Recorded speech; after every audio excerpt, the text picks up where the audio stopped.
Oke, assalamualaikum warahmatullahi wabarakatuh. Terima kasih buat kehadiran teman-teman. Untuk video kali ini kita akan membahas mengenai format penulisan yang sesuai dengan pedoman dan kaidah penulisan yang sudah disetujui di Fakultas Pertanian Universitas Muria Kudus. Dan yang pertama itu adalah kita akan membahas atau kita memfokuskan di sini adalah mengenai format penulisan di bagian proposal penelitian atau rencana penelitian. Nah, untuk format pada proposal rencana penelitian itu dibagi menjadi 3 bagian, yaitu adalah bagian awal di mana yang terdiri dari halaman sampul, kemudian halaman judul, kemudian ada halaman pengesahan, kemudian ada kata pengantar, daftar isi, dan daftar tabel. Itu untuk yang di bagian awal atau di bagian sampul hingga sebelum dengan bagian pendahuluan. Nah, kemudian kita lanjut di bagian utama. Nah, bagian utama di sini adalah yang pertama itu adalah pendahuluan di mana terdiri dari subbab yaitu latar belakang, rumusan masalah, tujuan penelitian, hipotesis, dan kemudian kita lanjut di bab berikutnya yaitu adalah tinjauan pustaka yang masih di bagian utama. Kemudian yang berikutnya adalah di bagian utama terdiri dari bab metode penelitian, di mana metode penelitian ini terdiri dari 6 subbab. Yang pertama adalah waktu penelitian. Nah, ini hubungannya yaitu dengan kapan dan terkait dengan lokasi penelitian atau rencana penelitian yang teman-teman ingin lakukan. Yang berikutnya yaitu subbab bahan atau materi. Nah, bahan atau materi di sini hubungannya yaitu mengenai bahan-bahan yang akan digunakan atau yang diperlukan untuk penelitian atau proses penelitian yang akan dilakukan oleh teman-teman semuanya. Berikutnya yaitu alat. Alat di sini adalah semua yang digunakan untuk proses penelitian teman-teman semuanya.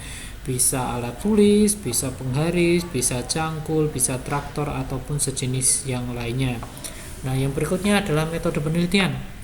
Metode penelitian ini hubungannya mengenai rancangan percobaan yang ingin teman-teman gunakan.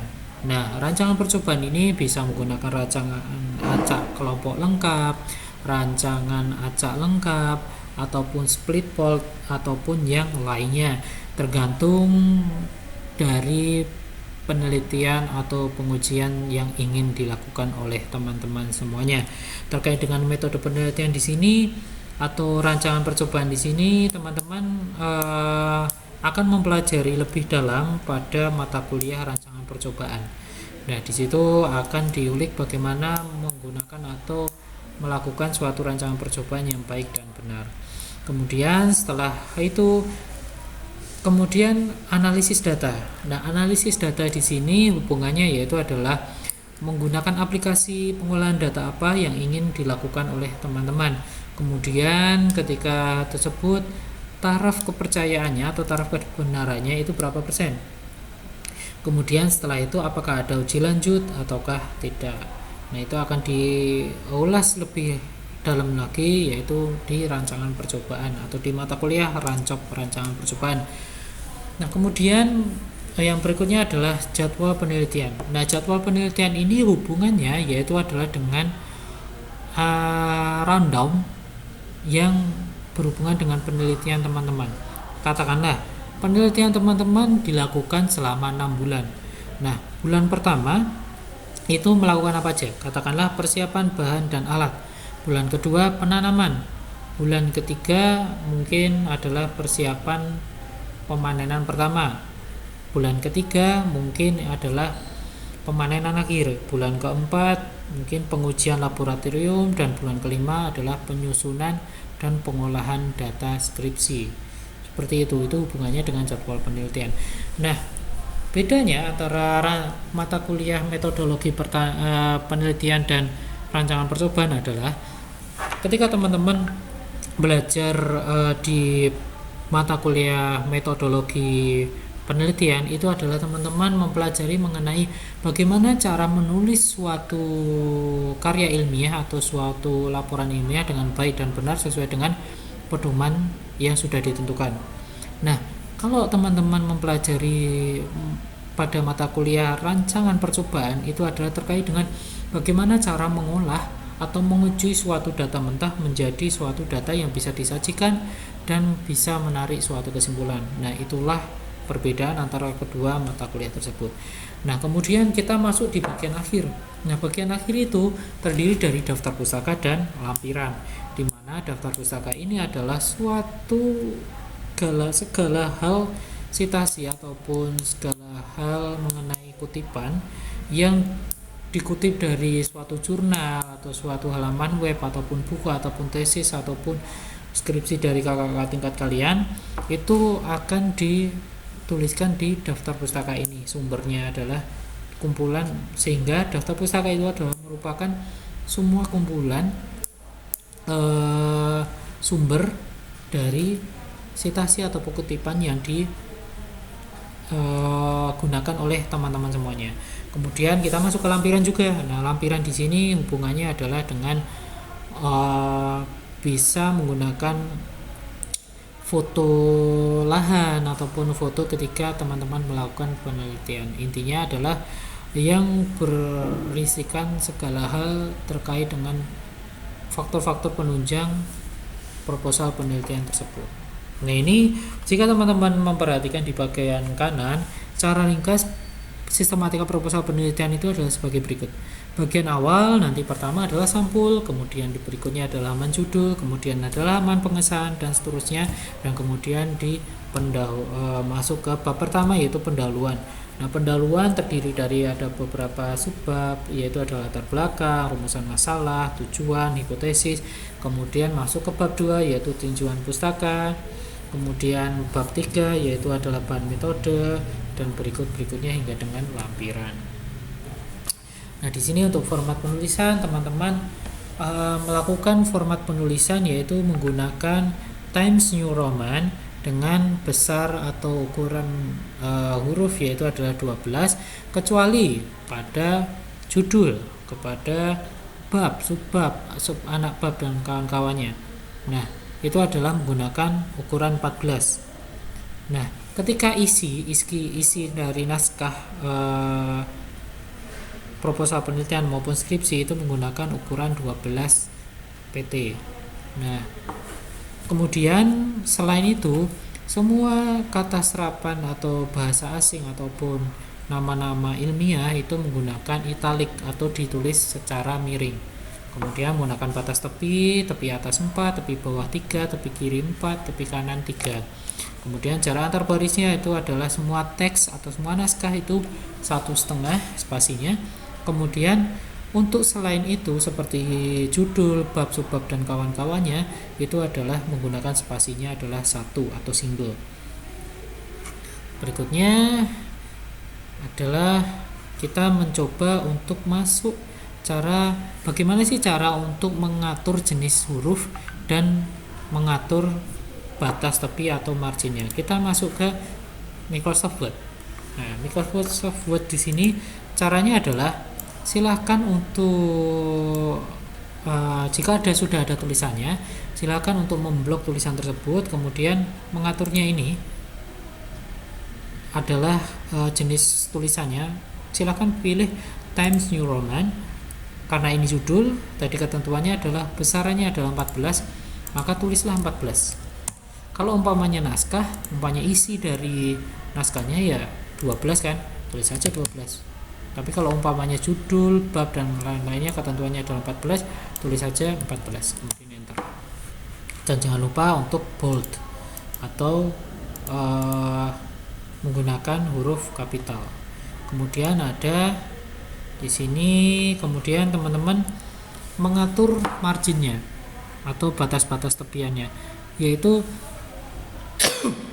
silakan teman-teman untuk masuk pada layout, kemudian masuk kepada margin, kemudian ke custom margin. Di sini akan muncul jendela seperti ini. Silakan untuk teman-teman mengatur sesuai dengan kaidah, yaitu batas atas adalah 4 cm, batas bawah adalah 3 cm, dituliskan seperti ini. Kiri adalah 4 cm dan kanan adalah 3 cm. Untuk mempermudah teman-teman, silakan tulis 4 cm, 4 cm, 3 cm, 3 cm. Seperti itu. Jika sudah, maka oke.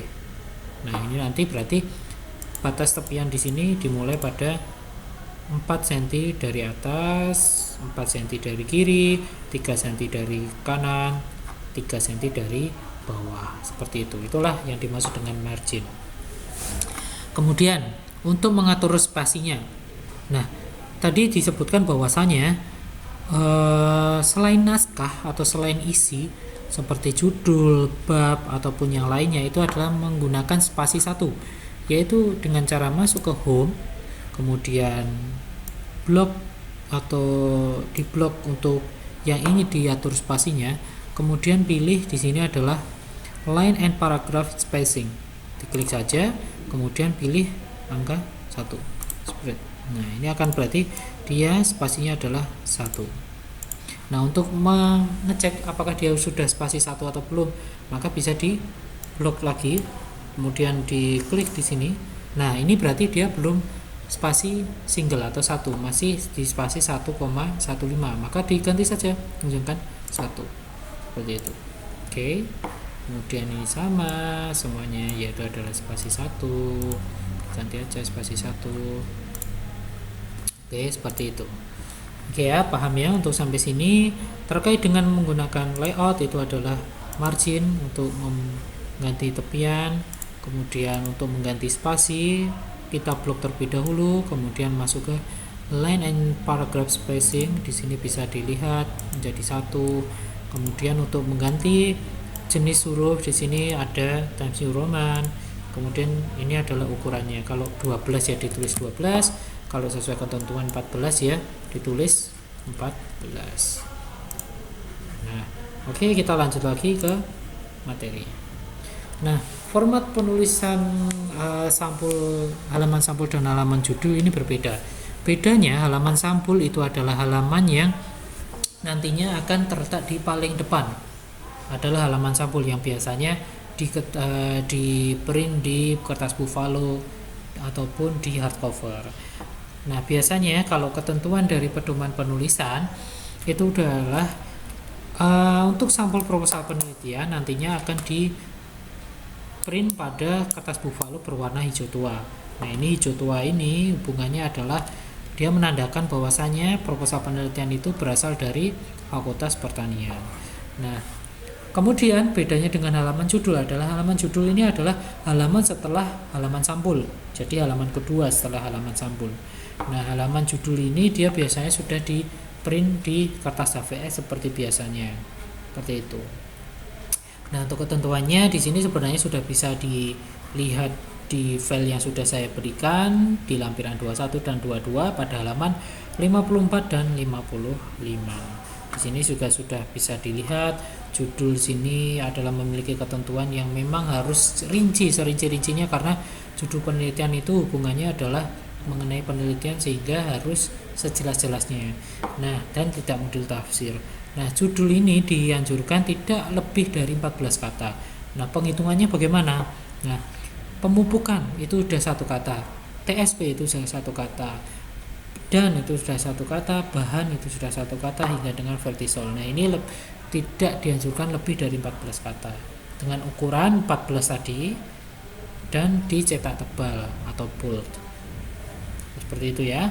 Kemudian ini adalah halaman judul. Bedanya halaman judul dan halaman sampul itu terletak pada tujuan penulisan proposalnya. Jika pada halaman sampul itu cuma jenis proposalnya, itu adalah proposal penelitian. Kalau umpamanya teman-teman menyusun skripsi ya berarti di sini tulisannya skripsi.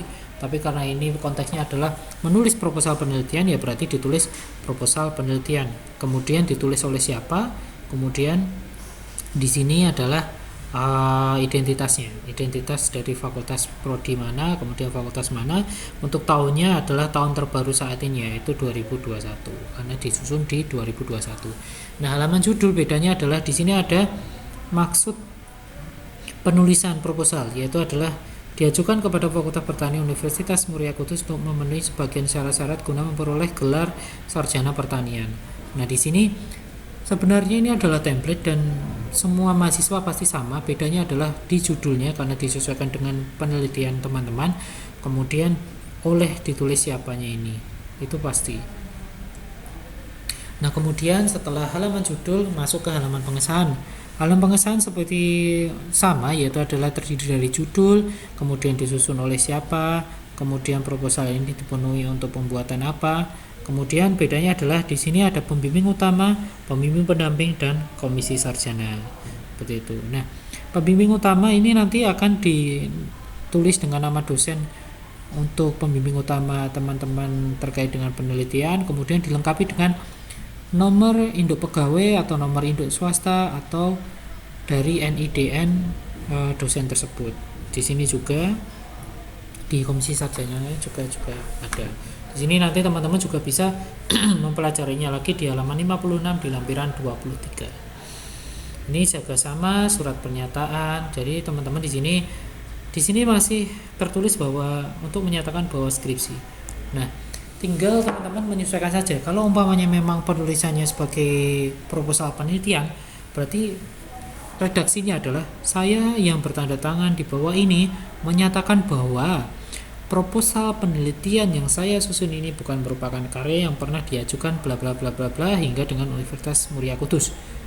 Nah, ini karena konteksnya kita membuat proposal penelitian. Kalau umpamanya konteksnya adalah skripsi, ya ini biarkan skripsi. Seperti itu. Nah, ini juga template, semua mahasiswa pasti sama. Kemudian nanti di sini ada tanggal, ada tanda tangan dan nama lengkap teman-teman. Oke, ini juga sudah ada, nanti teman-teman juga bisa mempelajarinya di halaman 60 di lampiran 27. Kita kemudian masuk di penomoran. Nah, penomoran di sini tuh ada beberapa ketentuan, yaitu ada penomoran bab, ada penomoran subbab, ada penomoran anak subbab, kemudian sub anak subbab.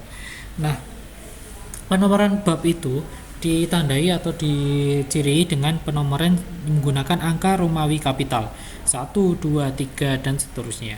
Kemudian subbab atau anak dari bab ini tadi itu ditandai dengan penomoran menggunakan huruf kapital A, B, C dan seterusnya. Kemudian anak subbab itu ditandai dengan menggunakan angka Latin atau angka biasa, yaitu menggunakan 1, 2, 3 dan seterusnya. Kemudian sub anak subbab itu menggunakan huruf kecil A, B, dan C, bukan kapital, karena kapital sudah di subbab itu tadi.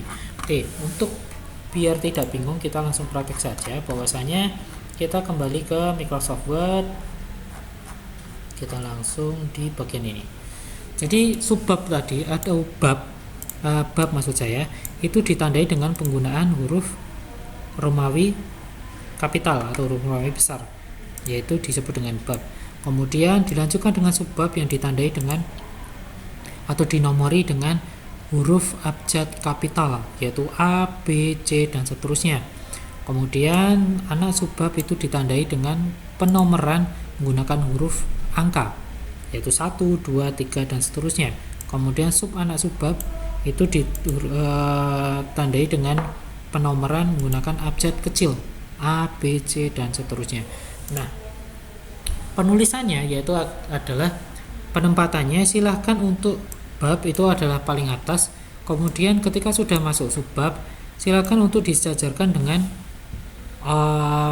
huruf pertama dari bab 1 atau huruf pertama dari bab. Jadi kalau latar belakang berarti penomoran mulai A-nya itu adalah diawali dari yang P. Kemudian kalau anak subbab berarti penomorannya nomor 1 itu sejajar dengan L karena latar belakang. Kemudian sub anak subbab berarti A-nya itu sejajar dengan huruf pertama di anak subbab. Seperti itu akan dan seterusnya. Nah, biasanya digunakannya itu hanya sampai dengan anak subbab, sub anak subbab. Seperti itu. Walaupun nanti kadang-kadang teman-teman akan mendapati yang di bawahnya lagi seperti itu. Jadi ini adalah namanya subbab, ini adalah anak subbab, di bawahnya subbab, ini ada sub anak subbab, ini adalah babnya, seperti itu. Oke, lanjut lagi terkait dengan hal tersebut. Nah, ini contohnya juga. Kemudian kita masuk ke penomoran halaman. Nah, penomoran halaman ini juga ada ketentuannya.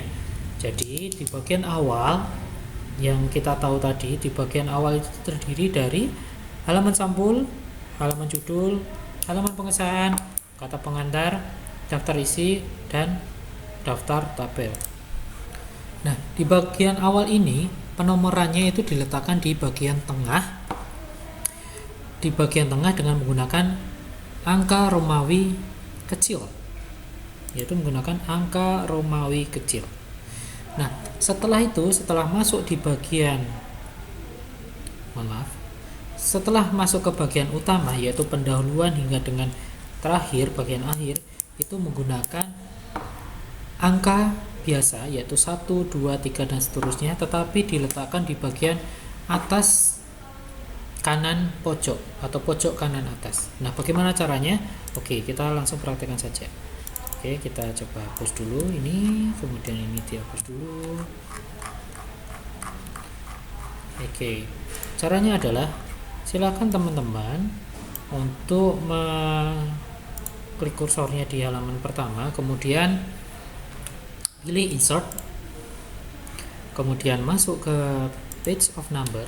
Nah, di sini tadi ketentuannya adalah bagian awal itu penomorannya adalah diletakkan di bagian tengah dengan menggunakan Romawi kecil. Berarti cari bawah, ini kan top di atas, bottom itu bawah, page margin itu adalah di bagian ujung-ujungnya. Nah, jadi yang kita pilih adalah bottom karena ketentuannya adalah di bagian bawah, posisinya di tengah. Nah, ini bagian bawah. Kemudian ini ada posisi kiri pojok, tengah, kanan pojok. Nah, kita pilih di bawah tengah. Klik. Nah, pastikan ini adalah menggunakan Romawi kecil. Nah, umpamanya teman-teman ternyata menemukan angka Romawi yang tidak kecil, maka silakan untuk diblok dulu salah satu saja, kemudian masuk ke page number lagi, kemudian format page number, pastikan di sini adalah Romawi. Nah, kalau umpamanya masih satu kayak gini, dia akan nomornya akan satu seperti ini. Nah, kalau ingin merubahnya Romawi, berarti masuk ke page number, format page number, kemudian number formatnya diganti menggunakan Romawi. Pastikan start at-nya adalah nomor 1 atau I.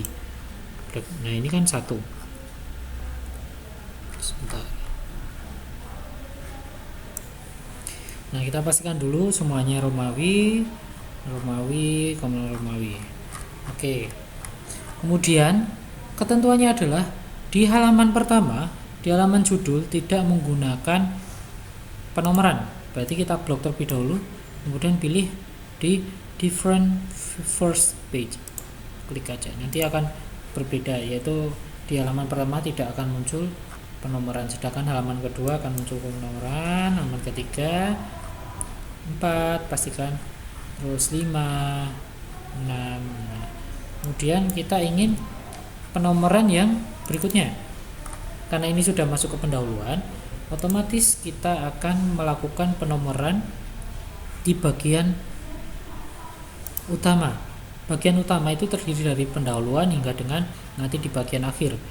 Nah, caranya adalah sama, kita masuk ke klik dulu untuk kursornya di bagian yang ingin kita nomori awal, insert page number.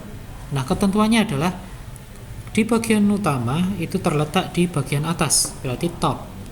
Kemudian atas bagian apa? Atas di bagian pojok kanan atas, yaitu adalah di ini pojok kiri atas, pojok tengah atas, pojok kanan atas, berarti yang ini diklik aja. Nah, pastikan ini adalah dari nomor 1.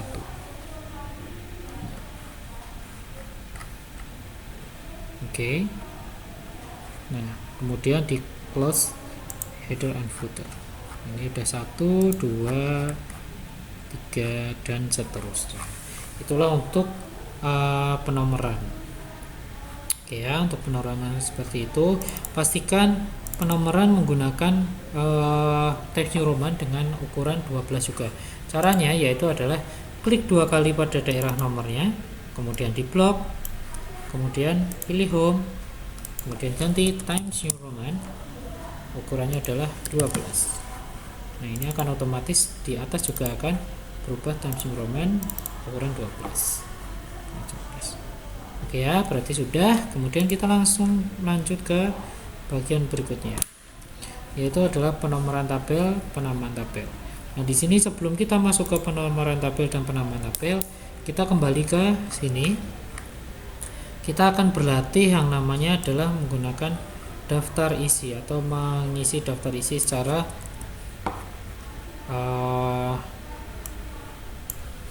otomatis. Oke, ini kita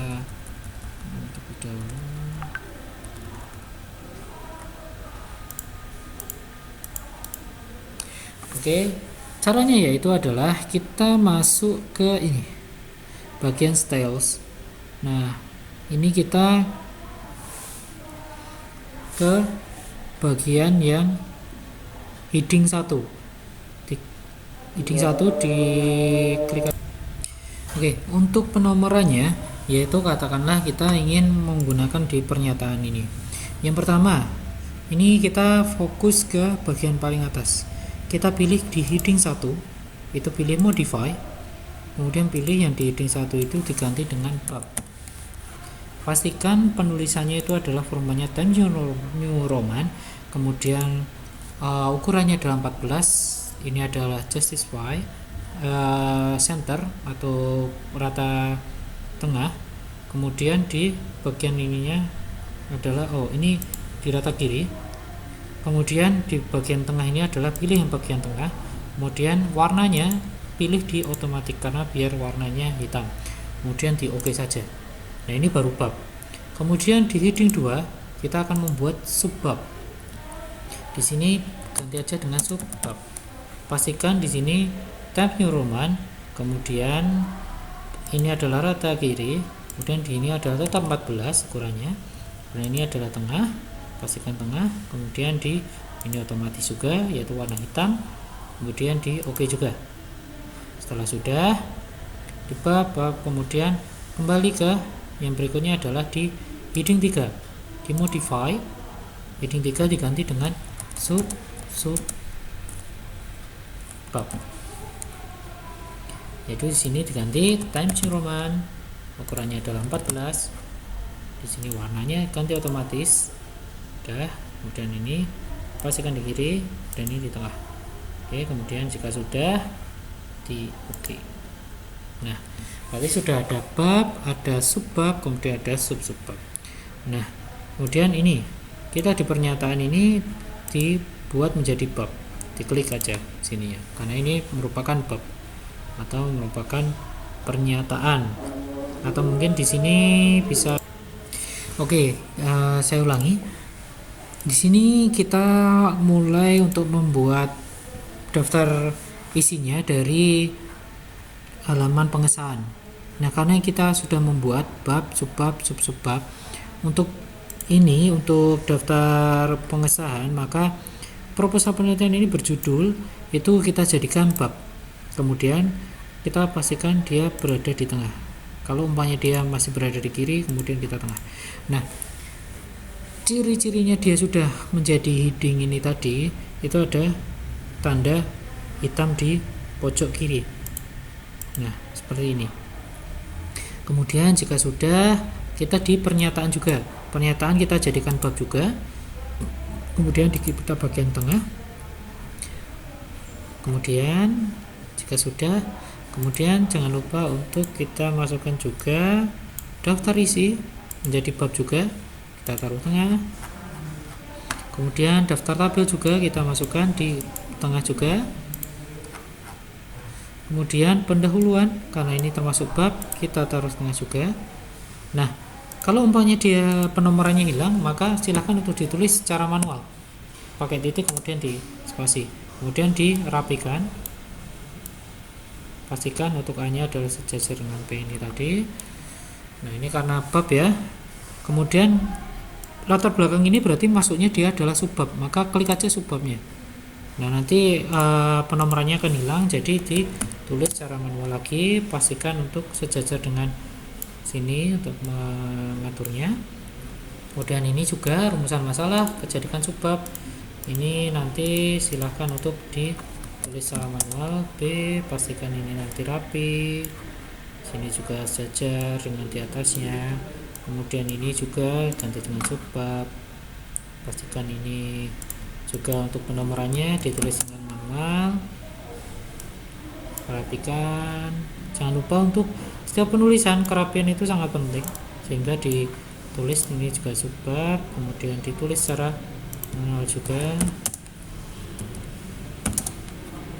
seperti ini. Nah, jika sudah ini, maka tinjauan pustaka juga masuk ke dalam bab. Bab itu adalah tadi penulisannya menggunakan nomor Romawi.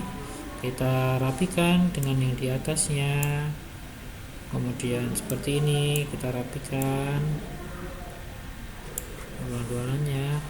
Dan ini katakanlah di tinjauan pustaka ada beberapa subbab, katakanlah saya mengambil ada pupuk, nah maka ini masukkan di subbabnya. Jangan lupa untuk memberikan penomorannya, yaitu subbab adalah menggunakan huruf abjad kapital. Kita rapikan juga, katakanlah ada pupuk TSP, kemudian ada bahan organik, kita masukkan subbab juga, berarti B ini tadi. Oke, kemudian ini juga subbab, kemudian C, dan ini juga subbab, kemudian bagian ke D. Nah, sudah mohon dirapikan sesuai yang di atasnya tadi. Ini sudah rapi belum? Mohon dirapikan. Nah, sudah. Ini maka ini juga termasuk di bab. Berarti ini bab ketiga. Kita tulis manual seperti ini. Jangan lupa untuk cacar. Dan ini subbab, ini juga subbab, ini juga subbab. Cara seperti ini juga bisa kalau umpamanya nggak cuma satu-satu. Jadi silakan. Oke, terus ketika sudah di subbab semua, maka subbab tadi penomorannya dengan menggunakan huruf abjad kapital. Ini juga B, B, C, D, E, seperti ini. Terus kita pastikan, kita blok, kita pastikan di sini sesuai dengan oke. Udah rapi. Kemudian ini daftar pustaka. Daftar pustaka kita masukkan di bab juga, klik juga. Jika udah, masukkan tengah. Kemudian lampiran juga, masukkan ke bab tengah. Nah, hal ini akan mempermudah untuk teman-teman, maka masuk aja ke view, kemudian navigation pane. Nah, ini akan langsung tersusun seperti ini. Ini adalah bab, ini adalah subbab, ini adalah bab, ini adalah subbab, seperti itu. Kalau umpamanya katakanlah mau ada anak subbab lagi, berarti di home itu tadi, di ini klik aja. Umpamanya vertisol, saya ingin ada di vertisol ini, katakanlah ada vertisol merah gitu ya, merah. Jangan lupa untuk merapikannya. Kemudian pastikan ini adalah hurufnya adalah Times New Roman dengan 14, karena dia termasuk dalam judul dan bab itu tadi. Maka ini termasuk subbab, karena ini bab, subbab, ini berarti subbab. Di blok aja, kemudian di klik subbabnya. Kemudian seperti biasa penulisannya adalah dengan manual terlebih dahulu, kemudian dirapikan. Nah, otomatis vertisol merah ini akan menjadi subbabnya dari vertisol, maka akan ada di sini juga.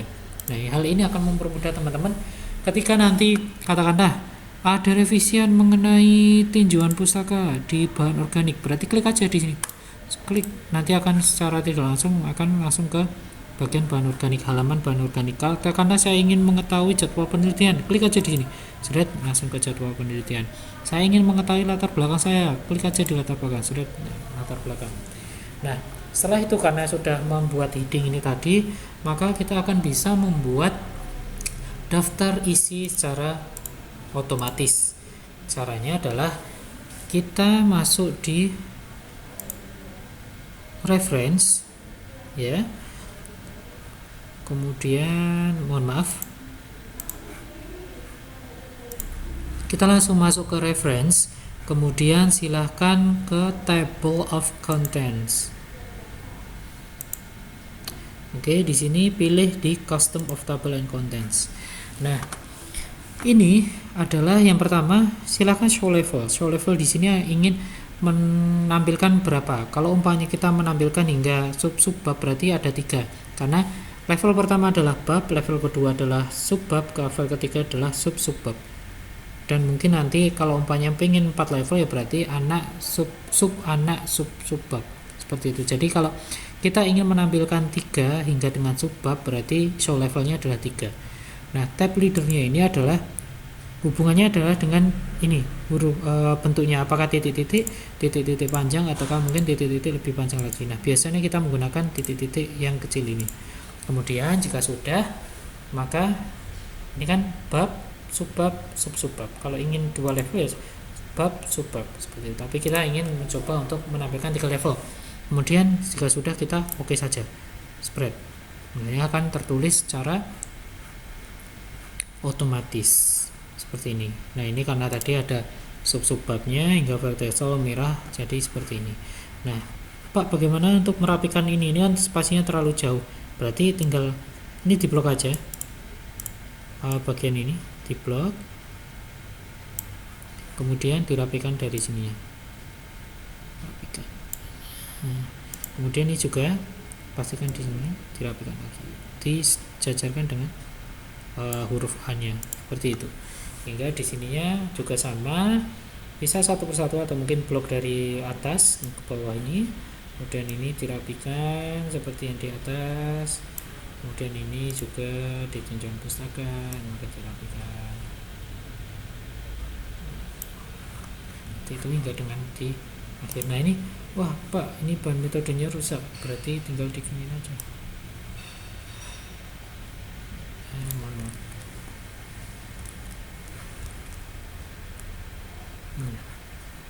Seperti itu. Oke ya, itu untuk penomoran. Nah, nanti kalau umpamanya ternyata ada perubahan nih, ternyata kita buat daftar tabel ada di halaman berikutnya, ada di halaman ini 7. Berarti kan ada perubahan halaman. Berarti klik kanan aja di sini di update field. Nah, bedanya antara page number only sama enter table itu adalah jika ada penambahan bab atau subbab atau subbab, berarti menggunakan update entry table. Kalau cuma perbedaannya atau tambahannya itu adalah halaman saja, berarti menggunakan update page number only. Berarti klik aja karena tadi cuma halaman saja, jadi klik aja di sini, spread. Maka akan berubah di daftar tabel, yaitu di halaman 7 seperti itu. Oke. Terus untuk berikutnya yang terakhir itu adalah bagaimana cara untuk membuat daftar tabel yang atau daftar gambar yang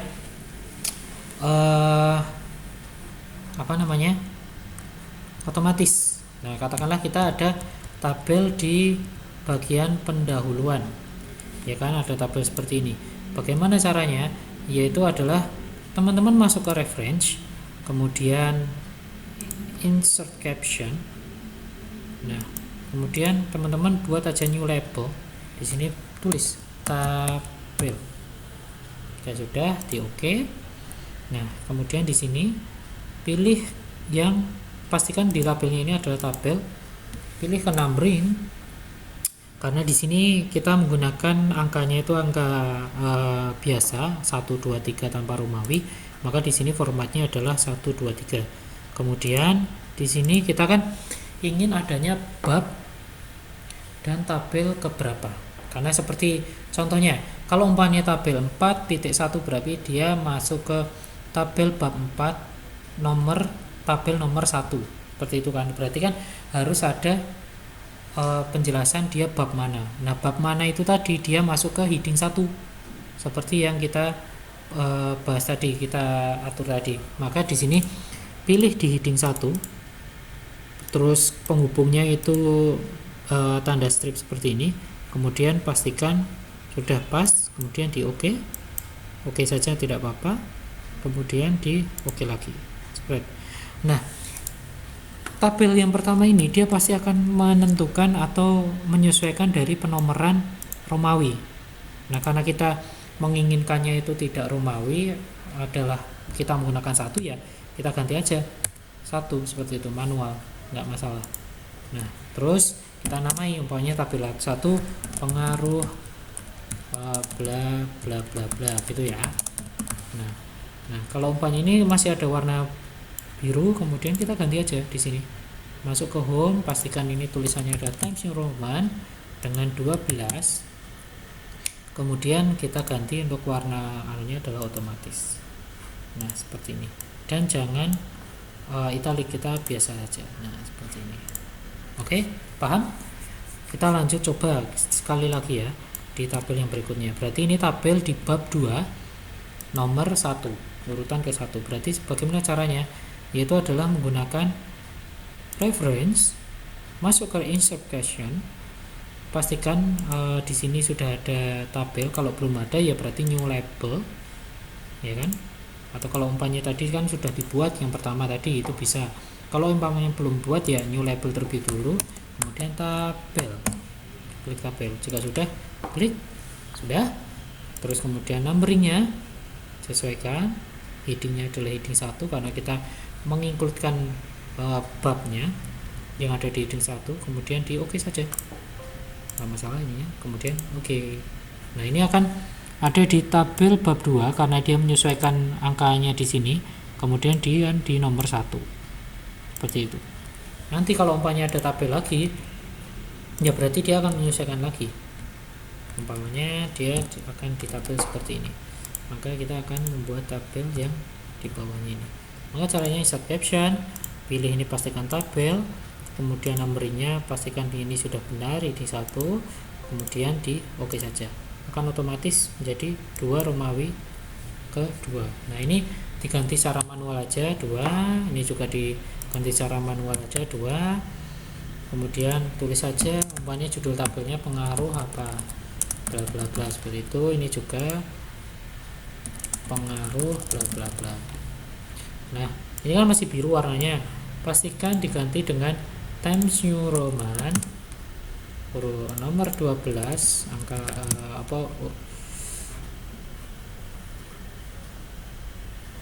ukuran 12, kemudian diganti warnanya hitam, kemudian italiknya dihilangkan, jadi tulisannya dia lurus saja. 12 Times New Roman 12, kemudian italiknya seperti ini. Nah ini kan sudah ada tabel 1 dan kawan-kawannya seperti itu kan.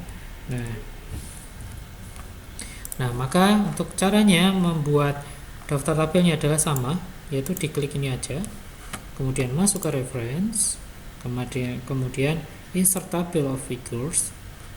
Nah ini sama, caption tabelnya sama, formatnya sama, udah, ini kan sudah, kemudian di oke saja, klik. Nah seperti ini. Oke ya, ini nanti akan otomatis dia terletak di halaman mana. Kalau umpamanya saya tulis tabel titik 2 nya itu tabel 2 dan 2, dia itu ada di halaman 2 ya, berarti gini, terus diklik kanan lagi, kemudian update files, kemudian karena kita tidak menambahkan tabel baru, cuma mengganti halaman saja, berarti yang pilih yang bagian atas. Kalau ada tabel baru atau mungkin kita menambahkan bab baru, berarti pilih yang update yang terletak. Tapi kita kan cuma untuk merubah di halamannya saja, berarti pilih yang paling atas kemudian oke. Nah ini akan ada perubahan halamannya seperti itu. Oke, terus saya lupa tadi untuk separatornya, ini kita ganti dengan titik, karena kan 2.1, 2.2 seperti 2.3 dan lain-lain. Oke ya, mungkin itu. Kita kembali ke penamaan gambar juga sama, tinggal sini gambar 3.13, kemudian judulnya apa. Untuk pembuatannya juga sama di sini, cuma dia kan nanti di insert questionnya kita pilih new label gambar, ganti gambar gitu aja, gambar. Oke. Gambar 1, jangan lupa untuk numberingnya di sini include capture numbernya, pastikan heading 1, kemudian separatornya diganti period, kemudian di OK. Oke. Nanti akan ada gambar 2.1. Nah, 2 di sini silakan diganti dengan nomor biasa. Kemudian umpamanya gambar 1 apa gambar pertumbuhan bla bla bla. Nah, gambar ini nanti gambarnya ada di atasnya, penjelasannya di bawah. Diganti Times New Roman 12, italiknya dikurangi seperti ini. Untuk caranya untuk membuat di sininya juga sama. Umpamanya ada daftar gambar, daftar gambar, jangan lupa untuk dijadikan bab, ditengahkan. Terus caranya adalah ditaruh di sini kursornya. Kalau dari reference insert table figures diganti, ini kan gambar tadi kan ya. Terus di caption labelnya ini kan ada tabel sama gambar, karena kita ingin masukkan gambar berarti dipilih yang gambar, terus di OK spread. Nah, ini ada gambar pertumbuhan lain seperti itu. Mungkin itu aja yang baru saya sampaikan, bisa saya sampaikan terkait dengan format penulisan.